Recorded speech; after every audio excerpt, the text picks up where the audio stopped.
السلام عليكم. اليوم راح نسوي وصفة ألذ وأسهل قشط في العالم.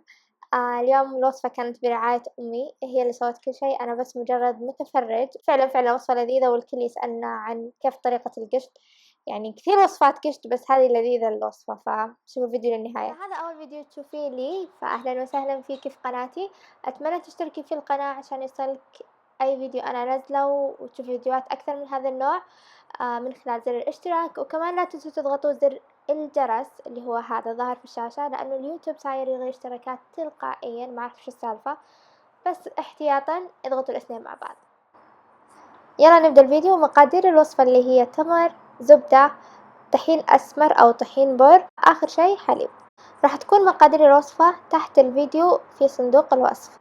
أول حاجة راح نضيف الزبدة وكمان الطحين لحد ما يستوي ويتحمس شوي، تقريبا 10 دقايق على نار هادية. بعدها راح نضيف التمر منزوع النوى. طبعا هذا التمر مو مكنوز، أتوقع إنه سكري، فاستخدموا هذا النوع، لا تستخدموا نوع المكنوز اللي يجي في الأكياس، لأن هذا ألذ مرة بكثير. خلي التمر على النار هادية لحد ما تحسي إنه التمر استوى وذاب شوي، وكمان ما عاد قاسي زي أول. وإذا حسينا إنه يحتاج شوية موية، لا تحطي موية نهائيًا، حطي حليب. طبعًا آخر خطوة إنه نحط حليب، تقريبًا ربع كاس حليب عشان يضيف نكهة وطعم للتمر. آخر خطوة للتزيين اللي هي إضافة السمسم، وكمان اخترت إني أحطها في علب الكب كيكس بدل الحافظة.